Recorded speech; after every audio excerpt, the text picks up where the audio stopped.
The story of hormone replacement therapy, HRT, is one of the most sobering cautionary tales in the history of modern medicine, a case where commercial enthusiasm outpaced scientific certainty, and millions of women were swept into a medical protocol based on promises that ultimately proved to be dangerously incomplete.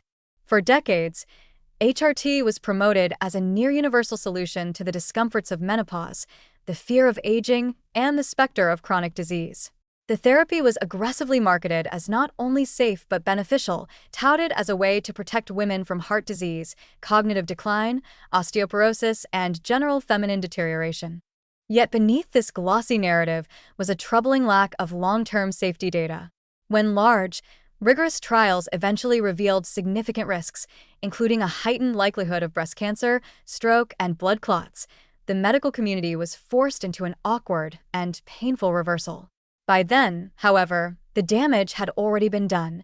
Millions of women had been prescribed a treatment based on distorted or incomplete information, while the pharmaceutical companies behind the therapy had already reaped enormous profits. HRT involves the administration of estrogen, often combined with progestin, to women undergoing menopause.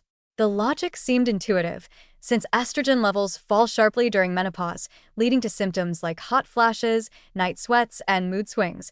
Replacing that estrogen would ease the transition and maintain a more youthful physiological state. Drug makers seized on this logic and built a sweeping narrative around it. Not only would HRT relieve discomfort, it would preserve beauty, sexuality, vitality, and long-term health. In the 1980s and 1990s, this messaging reached a fever pitch. Doctors were encouraged to see menopause not as a natural stage of life, but as a hormone deficiency disease to be corrected. Women were encouraged to take HRT for years, sometimes indefinitely, even if their symptoms were mild or short-lived. The pharmaceutical industry played a central role in shaping the public perception of HRT.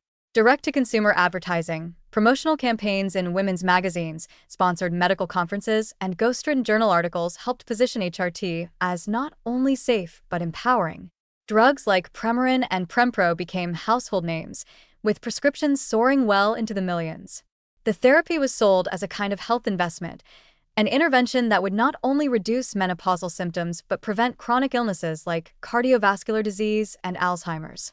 Many clinicians, influenced by both the literature and the marketing, accepted these benefits as established fact, even though the data backing them was, at best, preliminary and observational. Everything changed with the publication of the Women's Health Initiative, WHI, study in the early 2000s. This massive, randomized controlled trial, the gold standard in medical research, was designed to test whether HRT truly delivered on its promises. The results were startling and deeply unsettling.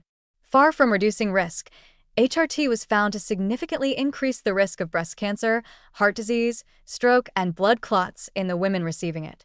The estrogen-progestin arm of the study was halted early due to these harms, and the findings shattered the illusion of HRT as a protective, preventive therapy. Almost overnight, prescriptions plummeted. But by that point, tens of millions of women had already undergone years of hormone therapy, many under the impression that it was both safe and advisable. The fallout was not just clinical, it was emotional and ethical. Women who had trusted their doctors, who had followed medical advice diligently, now had to confront the reality that the therapy they believed would preserve their health may have instead increased their risk of serious illness. Some were diagnosed with breast cancer and wondered whether HRT had played a role. Others faced a painful sense of betrayal, not just by pharmaceutical companies, but by a medical system that had failed to apply appropriate skepticism or wait for definitive evidence before endorsing a widespread intervention. From a business standpoint, however, HRT was a phenomenal success. Drugs like Premarin generated billions in revenue. The fact that they were often prescribed for extended durations made them especially lucrative. The aggressive push to expand the therapy to include younger, asymptomatic, or low-risk women wasn't just a public health decision, it was a business strategy. When the risks were finally disclosed and the market contracted, the companies had already secured decades of sales and widespread cultural acceptance. The long-term liability fell not on the manufacturers, but on patients and the healthcare systems left to deal with the consequences. Even after the WHI study, efforts continued to rehabilitate HRT's image. Newer messaging emphasized that the risks may be lower in younger women or those using lower doses for shorter durations. While these nuances are medically valid, they are also used to preserve market share and mitigate reputational damage. Once again, we see how financial interests can shape not only the initial adoption of a therapy, but also its post-scandal reframing. The story of hormone replacement therapy is not one of deliberate mass poisoning or overt fraud. It is more subtle, more systemic, and arguably more dangerous for that very reason. It reveals how an appealing hypothesis, when combined with aggressive marketing and weak regulatory oversight, can metastasize into a global treatment standard before the science catches up.